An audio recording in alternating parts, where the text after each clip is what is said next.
Hey guys, welcome to your week 2 overview. I'm just briefly going to go over what is due this week and the due dates. So as you can tell by the due dates, I just have two due dates here. Part of the assignments are due on Wednesday and part of the assignments are due on Sunday. I'm going to continue to use this Wednesday, Sunday due date system as best I can just to make it easier on you guys. Also, what's new this week is that you're able to watch certain scenes. You're given the option to watch certain scenes.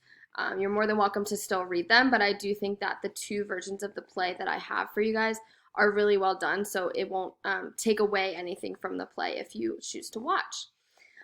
So let's jump into what we're doing this week. Your real assignments are two close reads. So one is going to be a close read of Act 1, Scene 5, and one is going to be a close read of Act 1, Scene 7. So other than those two scenes, Scene 5 and Scene 7, you can choose to watch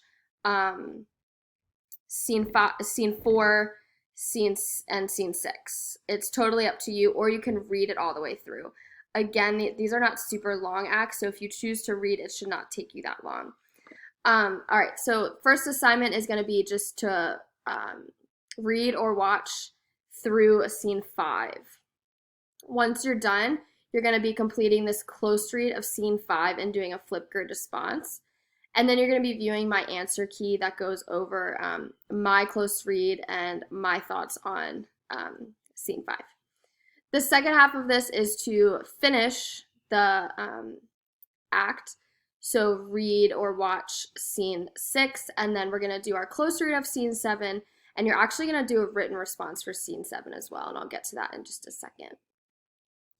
Should you choose to watch, I have given you guys access to two different versions. So if you have access to Amazon Prime, the link you see here will take you to the movie. This is actually my favorite version of Macbeth because it's super creepy and eerie, and I just think the characters are so well done. So hopefully you guys like it as well. I outlined the act times in this little chart here. You're more than welcome to just watch Act 1 all the way through if you have the 32 minutes. In fact, it's not a bad idea, especially if you found yourself a little lost. Watching the scenes is really just going to enhance your close reads as well. So feel free to watch it all the way through and then complete your close reads if you'd like to do it that way. Same for the second version. So if you do not have Amazon Prime, this link will take you to the Folger Theater version, which is also well done. It's just not as cinematic. And again, I lay out the Act 1 times here. You can jump and skip around, or you can just watch it all the way through if you have 25 minutes. So both of these are the same. It's still going to be the same play. It's just two different versions. And just use the one that you have access to. So for the first part, you need to make sure that you're reading or watching Scene 4. So like I said, you're more than welcome to use your Know Your Shakespeare version, which is here, which is the written version, or feel free to watch it. You just need to read or watch through Scene 5. What you're going to notice is that Lady Macbeth is starting to really show her true colors. So before this, Lady Macbeth didn't have a part in the play, but now we're really going to hit the ground running with some character development for her. You're going to open up the assignment called 1-5 Lady Macbeth's True Purpose. First, I actually provided links to YouTube versions of this exact scene, so feel free to watch one or two or as many versions that you want of this scene acted out. Then you're going to read the text all the way through to try to determine deeper meaning.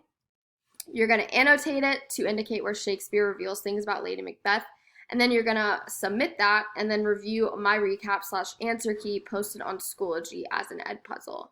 You are more than welcome to pull this worksheet back up on Notability and add my notes in, but please make sure you're submitting your version before you're watching my answer key video.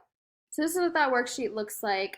Again, I put this up as two different versions, the regular PDF version and then the Word document, because sometimes the links can get a little funky. You'll see that I have 4 different versions here. If one of these doesn't work, just feel free to just choose a different one. As you read the passage, you're going to make note on things we learn about Lady Macbeth. So her attitude towards her husband, her diction that reveals her character, her views on masculinity, anything that really tells us something about her. So you'll see it's a 2-column, just like we're used to. I give you a little bit of background information. These links actually pull up to a website that gives you insight into what they mean. So if you're like, what does she mean, pour my spirits in thine ear? If you click that, it'll actually take you to a website that clears that up for you.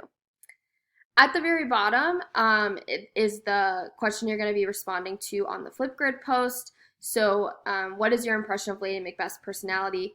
Make sure you take note here that I ask you to touch on her views on masculinity, her views on her husband, and the nature of her intentions.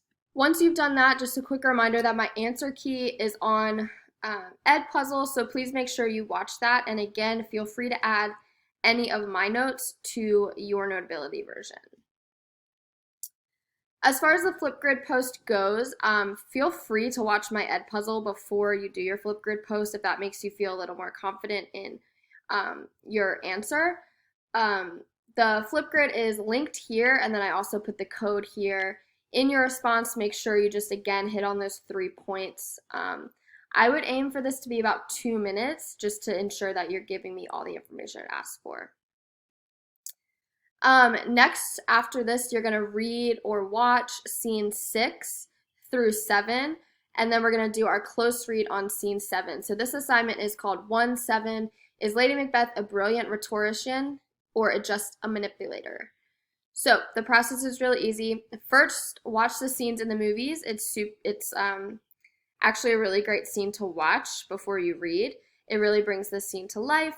Second, read the passage and annotate for the items listed at the top to the best of your ability. And then third, look at the closing question and compose an argumentative paragraph answering the question, which I'll show you in a second. In your argumentative paragraph, you're going to be responding to the following prompts. How does Lady Macbeth set about persuading her husband to murder Duncan even though he gave himself several solid reasons why he shouldn't?